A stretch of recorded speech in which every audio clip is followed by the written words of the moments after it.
Bonjour à tous, on se retrouve pour la rentrée. Donc là, nous sommes en septembre. Ça y est, l'été va gentiment s'en aller. On va bientôt faire place à l'automne. Bon, ok, on n'est qu'au début de septembre, hein. Ne mettons pas la charrue avant les bœufs. Mais voilà, nous allons avancer vers une nouvelle saison. J'espère que vous avez passé un agréable été, que vous en avez bien profité, que vous avez pris du temps pour vous reposer, que vous avez regardé les petits exercices que j'avais mis donc en lien avec ma deuxième chaîne de podcast sur les soins énergétiques. Voilà les petits exercices que l'on peut faire un petit peu tous les jours à mettre en place pour soi, hein, pour son mieux-être, pour bien vivre. Donc je pense notamment à l'ancrage, que vous retrouverez aussi pour les passeurs. Si vous souhaitez vous lancer un petit peu comme ça dans le développement personnel, dans la spiritualité, dans toutes ces techniques, l'ancrage sera toujours la base de la base que vous retrouverez un petit peu partout. Donc là, je me suis lancée durant cet été dans un cycle chamanique, dans une initiation. Et effectivement, on a revu ce point-là, l'ancrage. Et j'ai trouvé ça drôle car au moment où je suis partie faire donc cette formation en forêt où on revoyait les bases de l'ancrage, je vous ai proposé la vidéo d'ancrage. Je me suis dit, bah voilà, il n'y a pas de hasard,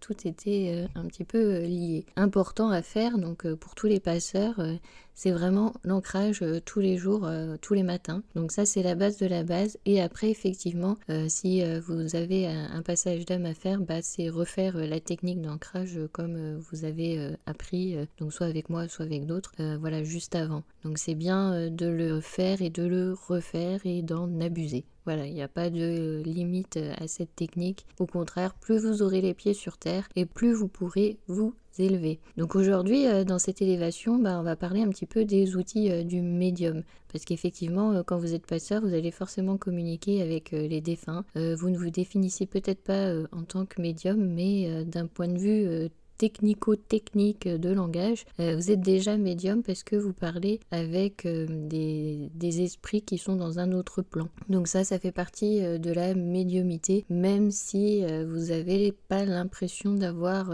ce qu'on appelle des dons, vous avez quand même ces capacités-là. Donc je préfère parler de capacités que tout le monde peut développer plutôt que de dons, où ça va dire qu'il y a une partie de la population qui est élue, il y a une élite, il y a voilà une population avec une certaine supériorité. Donc j'aime pas vraiment parler de dons, je préfère parler de capacités que l'on va choisir de développer ou non, parce qu'on a le droit de le développer ou pas.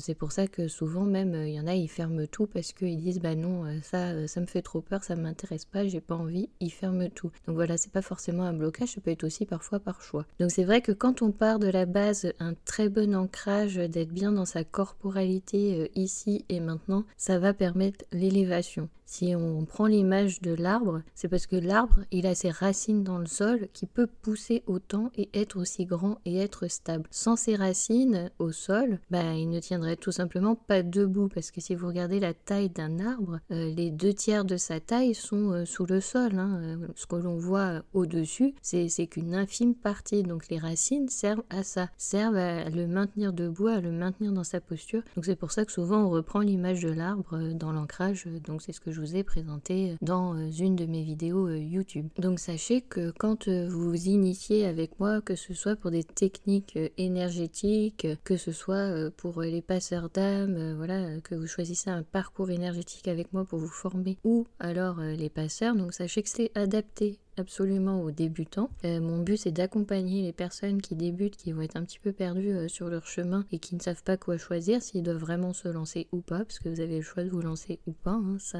c'est propre à chacun. Eh bien, nous verrons à chaque fois toujours ces bases. J'insisterai parce que c'est important de les mettre en place, parce que sans ces bases, vous allez vite vous retrouver perdu, déstabilisé de votre axe, de votre alignement, et c'est là où vous allez vous faire parasiter et pris dans des engrenages que vous ne souhaitez pas. Donc voilà, c'est important d'avoir toujours cette base, cette structure pour ensuite la suite. Donc quand je vais vous apprendre les protocoles, les techniques, il y a toujours une ouverture, le protocole, une fermeture. Ça aussi, ça fait partie à chaque fois de tous les principes. Que l'on travaille dans les énergies, que l'on travaille en chamanisme, que l'on travaille passeur d'âme, il y aura toujours ça. Il y a toujours cette structure de base. C'est important de le mettre en place, de prendre ses habitudes. Et si vous ne le faites pas, voilà, vous risquez d'être parasité, d'avoir des choses qui vous arrivent que vous ne souhaitez pas. C'est à ça que sert un petit peu tout ça. C'est un petit peu ce qu'on avait vu avec les protections. Les protections, c'est pour vous. C'est pas vous allez être attaqué, c'est juste pour vous, pour être bien aligné, pour être bien dans votre corps, pour pouvoir aider les autres. Parce que techniquement, quand vous vous lancez dans ça, c'est pour aussi aider les autres. Vous avez cette forme d'empathie, d'aller aider autrui. Donc ne vous placez pas non plus en tant que sauveur. Visualisez-vous plutôt comme un guide, quelqu'un qui va aider sur le chemin, mais vous n'êtes pas sauveur. L'autre reste toujours libre de faire ses choix, il garde son libre arbitre. Ça aussi, c'est important de le retenir dans tous les parcours que vous allez faire, dans toutes les initiations que vous allez faire. À partir du moment où vous avez l'impression que ce ne sont plus vos pensées, que ce ne sont plus vos croyances, qu'on essaye de vous convaincre gardez votre discernement parce qu'effectivement on voit souvent des dérives comme ça et c'est plutôt problématique. Il faut que vous soyez toujours dans votre pouvoir, que vous maîtrisiez toujours les choses. Voilà, c'est important. C'est aussi en ça que vous pouvez être parasité à l'extérieur, aussi vous faire englober par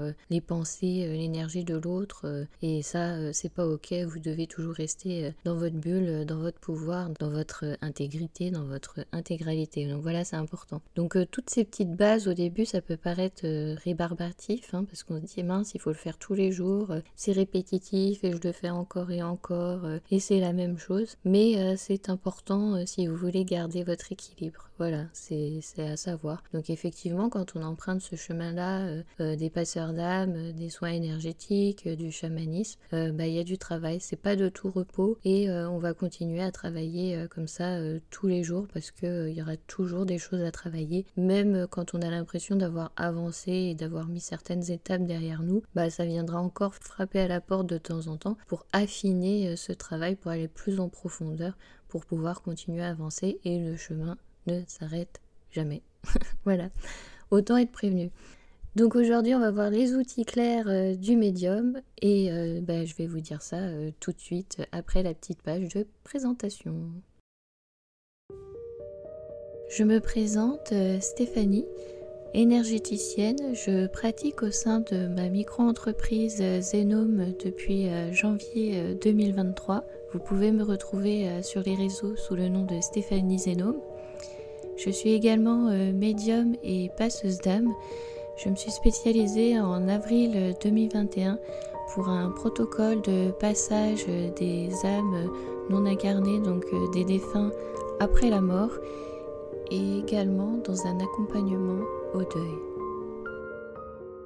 Alors dans les outils clairs, ce que j'appelle les outils clairs, c'est tout ce qui va être clairaudience, clair-ressenti, clairvoyance. Donc si on prend le premier, donc la clairaudience, ce sont les personnes qui sont capables d'entendre les sons des voix qui sont inaudibles d'ordinaire. Donc quand par exemple il y a un défunt qui a un message à transmettre, pour les médiums qui utilisent la clairaudience, ils entendront ce message de façon audible et pourront le transmettre à la personne concernée si besoin. Donc voilà, la clairaudience, c'est toutes ces capacités qu'on a d'entendre avec les oreilles, donc que ce soit les oreilles physiques ou non, parce que parfois il y en a, ils entendent plus les voix dans leur tête, à l'intérieur, c'est pas forcément à l'extérieur. Donc voilà, c'est tous ces sons qui vont pouvoir être transmis sous forme de messages si besoin, si le défunt a besoin de s'exprimer pour la personne concernée.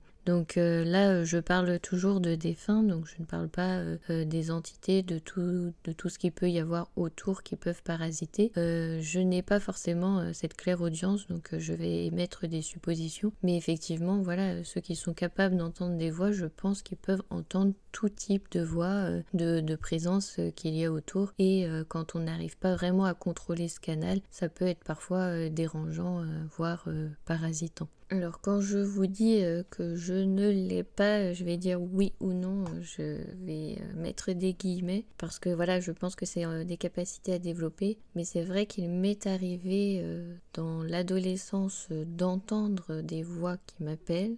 Par peur, j'ai fermé et là, je m'aperçois avec ce parcours chamanique que j'ai entrepris, parfois il y a des chants qui viennent, donc des sons, on entend bien le rythme qui va venir, la chanson, pour pouvoir la produire. Donc c'est ce qui se passe aussi un petit peu en canalisation. Donc quelque part, je dis que je ne l'ai pas, mais voilà, je pense qu'on a toujours quand même ces capacités. C'est peut-être qu'on s'en rend pas forcément compte d'où ça vient et comment on l'utilise. Voilà. Donc voilà, c'est un des outils que le médium peut utiliser, c'est ce canal par l'écoute, par les oreilles, entendre les messages qu'il y a à transmettre. Le deuxième, donc la clairvoyance. Donc là, la clairvoyance, c'est en lien avec les yeux. Hein. Si on devait le relier à un organe, c'est tout ce que l'on voit. Donc effectivement, on parle de l'ouverture du troisième œil, hein, ça en fait partie puisque ça permet d'accroître cette sensibilité, cette intuition. Donc ça fait partie de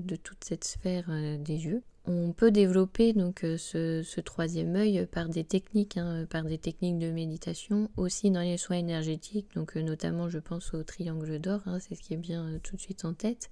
Et par toutes ces bases que je vous avais dit, quand vous allez faire vos bases d'ancrage, toutes ces pratiques de méditation pour développer des bases solides, mais aussi qui permettent cette élévation et cette ouverture.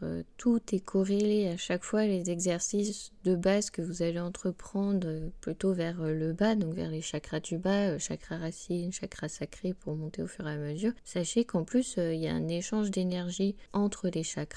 Et donc ce troisième œil il est relié au chakra sacré, donc quand vous allez travailler en bas sur les bases, forcément vous allez aussi travailler en haut, et c'est comme ça en fait que on vous dit que plus vous allez travailler en bas sur vos bases, plus ça va permettre cette élévation, parce que tout fonctionne ensemble. Si vous voulez même travailler sur le chakra couronne, hein, sur celui qui est tout en haut, donc le septième, là, qui est encore dans le plan des corps, parce que je vous ai fait des présentations aussi de vidéos sur le système des 12 chakras. Donc quand vous voulez travailler sur ce chakra couronne, sachez que celui-ci est induit par tous les autres. Donc si vous voulez le développer lui, il faut travailler tous les autres.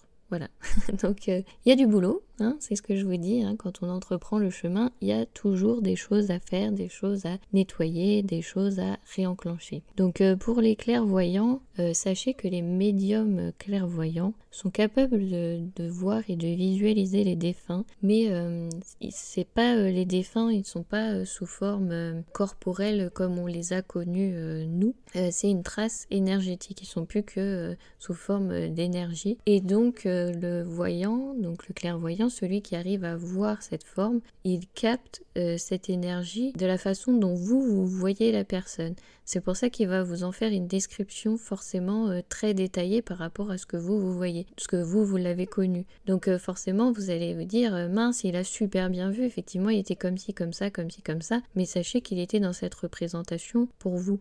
Donc le clairvoyant ne verra que ça, ne verra que la représentation que vous en êtes faite, parce que ce n'est plus qu'une trace énergétique, il n'a plus de corporalité dans ce autre plan. Donc je prends un exemple, je ne sais plus qui avait fait l'expérience, il faudrait que je retrouve le nom. Il avait fait l'expérience sur ces égrégores et avec donc 5 participants, parce que pour créer un égrégore efficace, il faut 6 participants, et ils avaient voulu créer une divinité, donc ils avaient imaginé tous ensemble une femme blonde aux yeux bleus qui avait telle caractéristique, qui était plutôt bienveillante, guérisseuse, qui avait telle capacité. Et ensuite, ils ont fait venir un médium, et donc le médium qui a capté cette trace énergétique de l'égrégore qu'ils avaient créé a été capable de retranscrire en disant il y a la présence d'une femme blonde aux yeux bleus avec toutes les caractéristiques qu'ils avaient mis, qui a cette bienveillance et qui est là pour la guérison. Ensuite, donc ils ont détruit leur égrégore, ils n'ont plus activé en ne priant plus cette divinité, en ne la créant plus. Mais voilà, sachez que le clairvoyant ne voit pas la personne comme elle est dans les énergies, elle capte l'énergie et elle aura l'information de sa forme par rapport à ce que la représentation qu'on en a fait là dans la matière qui par la personne qui est en face. Donc sachez que une fois que le défunt est sur l'autre plan, il n'a plus cette corporalité et il n'a plus cette forme. Donc quand les défunts sont auprès de vous, sachez que c'est une énergie. Ils n'ont pas des yeux, une bouche, ils sont pas en train de vous regarder, ils sont pas en train de vous observer, de vous espionner, de regarder les moindres faits et gestes. Ce ne sont plus que des traces énergétiques. Voilà, c'est un petit peu comme ça que je décrirais les choses le plus simplement possible pour la compréhension.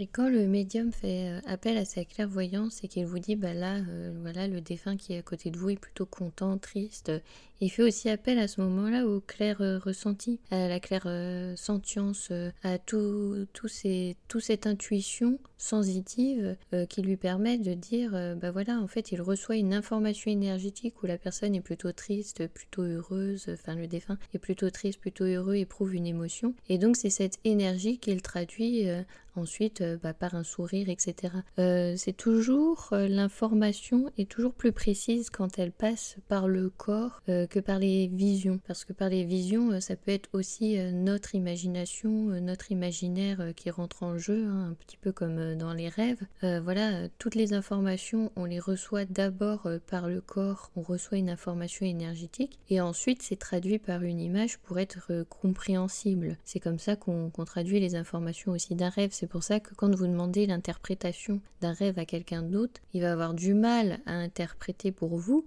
parce qu'à la base, c'est vous qui avez reçu énergétiquement cette information par le corps et vous l'avez traduit par une image. Or, l'image n'a peut-être pas la même représentation pour quelqu'un d'autre.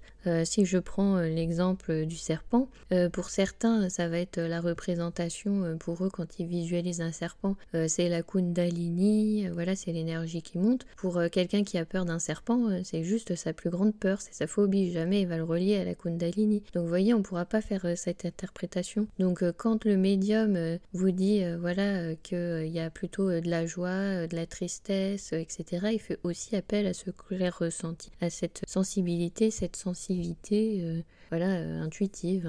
Ça fait partie aussi, dans la clairsentience, il y a aussi tout ce qui est touché. Quand vous avez l'impression d'avoir des ressentis par le corps, mais des ressentis de toucher, ça fait partie aussi des outils que le médium peut utiliser ou que même le consultant qui vient voir peut avoir. Il peut y avoir aussi des sensations de toucher. Et il y a aussi la clairolfaction, l'odeur. Voilà, c'est tout. En fait, si on regarde tous ces outils clairs, ils sont vraiment reliés aux sens et aux 5 sens que nous avons physiquement et aussi à tous ces sens intuitifs, par exemple l'électroperception, etc. Donc vous voyez, c'est tous ces sens que nous avons, que nous ne savons pas forcément que nous utilisons. Mais voilà, ce sont tous ces petits outils de clair ressenti que l'on peut avoir et que le médium peut utiliser. Et donc pas que le médium. Vous aussi, en tant que consultant, vous pouvez avoir des ressentis, des choses qui viennent à vous de cette façon. Notamment, si je reprends l'exemple de la clairolfaction, si vous aviez l'habitude d'avoir le parfum de la personne qui est décédée, si vous le connaissiez, si vous le sentez, vous savez que c'est un signe, que c'est une présence, que c'est sa présence, c'est un petit clin d'œil de cette personne-là. Vous allez forcément l'associer à cette personne-là et effectivement, vous aurez raison. Ça n'est pas venu par hasard. Donc vous pouvez en être sûr quand vous avez ces perceptions-là. Rassurez-vous, vous n'êtes pas fou déjà. Mais en plus, vous avez raison, si vous associez un son, une odeur, même une chanson, parce que parfois on peut avoir des clins d'œil aussi à travers des chansons, à travers des textes, des paroles. Donc quand vous avez l'impression que ça vous arrive, faites-vous confiance. C'est que effectivement vous avez un message, ça vous arrive. C'est pour ça que je préfère parler de capacité à développer plutôt que de dons, parce qu'au final, tout le monde peut développer plus ou moins ces capacités-là s'il en a envie. Ce sont des exercices à faire, c'est un apprentissage, c'est un travail sur soi et ça se fait continuellement. Ça va pas se débloquer du jour au lendemain. Voilà, si vous pratiquez la méditation, c'est pas en 2 jours que vous allez développer toutes ces capacités. C'est au fur et à mesure, c'est en avançant sur votre parcours, votre chemin, selon vos apprentissages et ce que vous avez envie d'apprendre aussi. Donc c'est pour ça que je préfère parler toujours de capacité parce que je pense que tout le monde peut le faire. Si vous êtes ici à m'écouter sur ma chaîne de podcast, je pense que vous êtes reconnu entendu à un moment ou à un autre. Vous avez déjà entendu une chanson, une parole, vécu cette claire olfaction, même au niveau visuel, vous avez déjà vu forcément des ombres passer, des choses que vous n'avez pas forcément compris sur le coup. Enfin, sinon, je ne vois pas l'intérêt que vous êtes là sur ma chaîne si vous n'avez pas cette sensibilité. À mon avis, si vous êtes là, c'est que vous avez cette curiosité, vous avez déjà eu cette sensibilité. Sinon, vous ne seriez pas en train de m'écouter. Donc, c'est pour ça, je pense que tout le monde peut développer ses capacités voilà, avec du travail. Donc, évidemment, ça demande un travail de tous les instants. C'est vraiment tous les jours. Et en répétant les bases, et en répétant les techniques, et en répétant encore et encore, et en pratiquant. Donc, si vous souhaitez vous former, sachez que oui, effectivement, je forme les personnes qui veulent débuter pour les passeurs d'âme et je vous donne forcément un protocole type, je vous donne des bases. Après, à partir de ça, vous pouvez en tirer vous aussi vos propres protocoles par rapport à votre propre expérimentation, votre propre sensibilité. Sachez que dans toutes les techniques, on a toujours des bases, ça c'est sûr. On aura, comme je vous avais expliqué, on aura toujours les bases d'ancrage. Si vous avez votre clé d'ouverture, tant mieux, parce que du coup ça vous appartient, ça sera beaucoup plus facile pour vous pour travailler. Si vous ne l'avez pas encore, eh bien vous ferez les bases des bases, avec toutes ces techniques d'ouverture à mettre en place dans la matière, à faire votre protocole, ces techniques de fermeture à mettre en place dans la matière, parce que quelque part, quand vous mettez en place dans la matière, vous mettez en place dans l'énergie. Même chose quand vous mettez en place dans les énergies, vous mettez forcément en place aussi dans la matière, les choses bougent autour de vous. Donc voilà, il y aura tout ce travail-là à faire. Donc il y aura toujours forcément le socle, la structure solide, mais après, vous pouvez y ajouter ce que vous voulez dedans. Par exemple, je fais aussi du Reiki Usui, donc pour éviter de me placer en tant que passeur qui va être pompé par son énergie, je me place un peu dans la posture de canal, et donc je ne suis qu'un canal, je ne fais que faciliter le passage, c'est pas moi qui ai fait le boulot. J'appelle des guides, évidemment, j'appelle des maîtres ascensionnés, ce n'est pas moi qui ai fait tout, c'est un peu eux. Moi je suis juste un canal, je suis juste là pour faciliter les choses, pour faire l'intermédiaire, et c'est tout. En plus, j'envoie de l'énergie Reiki, comme ça, en se plaçant en tant que canal, l'énergie vient pas de moi. Je donne pas tout, comme je vous avais dit, la première fois que j'avais fait, j'avais tout donné de moi, j'étais épuisée. Donc effectivement, si vous donnez de vous, si vous recevez aussi les choses que vous n'êtes pas bien dans votre corporalité, que vous n'êtes pas bien dans votre bulle personnelle, si vous ne créez pas cet espace, si vous ne l'entretenez pas, forcément, il y a des choses qui rentrent, et il y a votre énergie qui sort et vous êtes épuisé. Voilà, tout simplement. Donc après, on n'est pas imperméable non plus, hein, parce qu'on reste aussi des humains. Donc ça peut vous arriver quand... donc généralement, c'est quand on le décide. Hein, quand vous allez vous promener, par exemple, en ville, et que vous décidez, là, j'ai envie d'être dans mon rôle de passeur. Toutes les âmes non incarnées qui auront besoin de mon aide, vous pouvez vous coller à moi, je vous embarque, et en rentrant, je ferai le protocole de passage. Donc voilà, généralement, vous l'avez décidé, vous mettez un petit peu, on va dire, un feu vert dans les énergies où on vous capte, et du coup, on vient s'accrocher effectivement pour passer. Mais il me semble que ça me paraît rare d'attraper des choses comme ça sur le coup, si vous mettez en place ces bases, si vous avez un bon ancrage, si vous êtes bien dans votre corporalité, si vous avez votre espace personnel, si vous êtes dans votre pouvoir, si vous avez fermé, ça me semble compliqué d'avoir des choses qui entrent. Alors après, c'est peut-être possible, je pense notamment à des personnes malveillantes qui voudraient vous jeter un sort, ça existe, hein. Souvent ça vient des humains, donc je pense que oui, effectivement, à ce moment-là, vous pouvez être attaqué et attraper des choses néfastes pour vous, donc voilà, après ça sera à vous aussi d'être vigilant, de surveiller les signes, de vous nettoyer ou d'appliquer les techniques ou de faire appel à quelqu'un suivant ce qui vous arrive, mais ça me semble peu probable d'attraper des choses comme ça de façon non consciente, sachant qu'en plus, quand vous allez cheminer, donc au début ça vous paraît abstrait ce que je vais vous dire, Quand vous allez cheminer, vous allez apprendre à reconnaître aussi les énergies qui vous entourent, les énergies des lieux, les énergies si vous avez affaire à des êtres de lumière, donc je pense aux anges et aux archanges, à l'énergie de Marie, à l'énergie d'Isis, quand vous avez affaire à des énergies des êtres de la nature, donc le petit peuple, les elfes, quand vous allez affaire à des énergies plutôt animales, donc à tout ce qui est animaux, quand vous allez faire appel à des énergies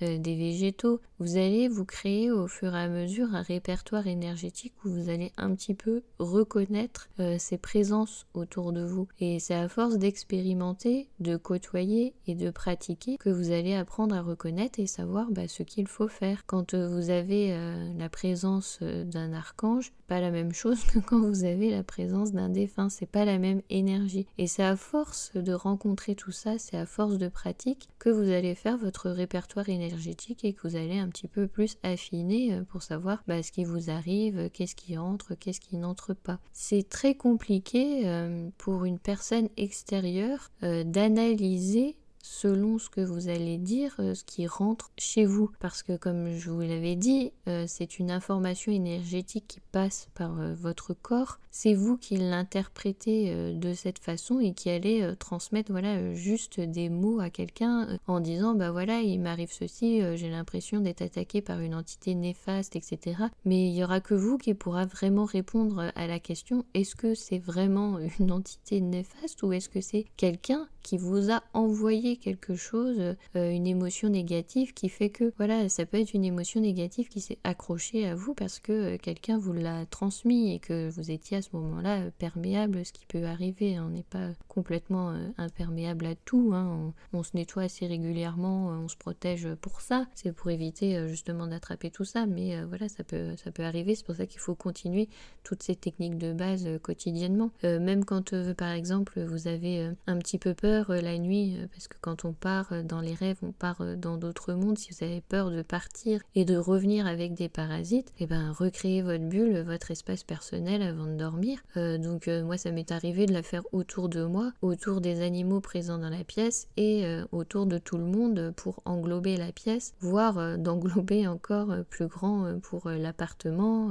Donc et d'étendre après un petit peu vers l'extérieur si besoin, si le jardin, etc. Donc ça c'est possible si vous avez des peurs comme ça d'être parasité. Après c'est bien aussi de travailler sur vos peurs, sur vos blocages pour voir d'où ça vient, d'où vous avez ces croyances, pourquoi vous avez l'impression que personnellement vous allez être attaqué. C'est une bonne question à se poser. Pourquoi vous imaginez que vous, personne lambda dans la vie quotidienne, vous personnellement vous allez être attaqué. Qui vous veut du mal?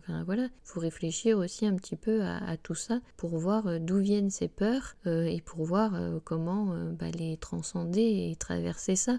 Si effectivement dans votre quotidien vous avez une personne autour de vous qui vous veut du mal, déjà dans la matière éloignez-vous, déjà ça sera un premier pas, et puis ensuite coupez avec cette personne, donc à savoir qu'on ne coupe jamais vraiment les liens, une fois que les liens ont été créés avec la personne ils restent, c'est juste on va vider un petit peu la coupe qui nous relie pour éviter d'entretenir ce canal et tous ces liens mauvais, néfastes, énergétiques qui peuvent transiter. On va juste couper la communication, mais le lien de toute façon il a été fait avec la personne, une fois que vous l'avez croisé il est là. Faut en avoir aussi conscience.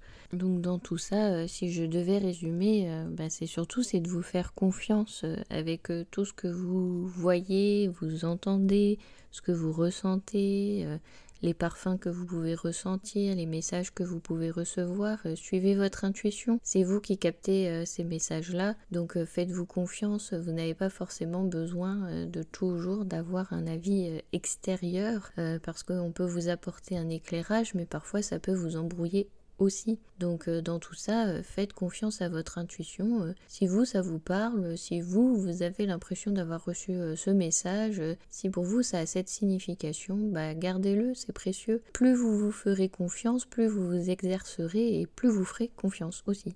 Voilà, ça marche dans les deux sens. Plus vous allez pratiquer et plus vous allez développer ce répertoire, vous allez développer cette sensibilité, vous allez développer ces capacités et c'est comme ça que vous allez construire un petit peu votre votre chemin et que vous allez avancer. Donc dans les parcours que je propose dans les formations, j'accompagne surtout les débutants, que ce soit pour le parcours énergétique, que ce soit pour les passeurs d'âme ou alors aussi dans le cercle des 13 mères, des 13 gardiennes. Donc si vous n'êtes pas prêt à vous lancer dans un parcours énergétique parce que ça vous paraît trop contraignant, si vous n'êtes pas prêt à être passeur d'âme parce que c'est vraiment quelque chose qui vous fait peur, ça peut arriver, on n'est pas, parfois on est attiré mais on a peur donc on n'ose pas, je peux vous proposer le cercle des 13 mères où là ça va être un parcours initiatique pendant 1 an où on va travailler sur tous ces enseignements que nous transmettent ces 13 gardiennes, ces 13 mères, et ça nous reconnecte un petit peu à notre humanité, à tout ce qui est bien chez nous, à toute cette part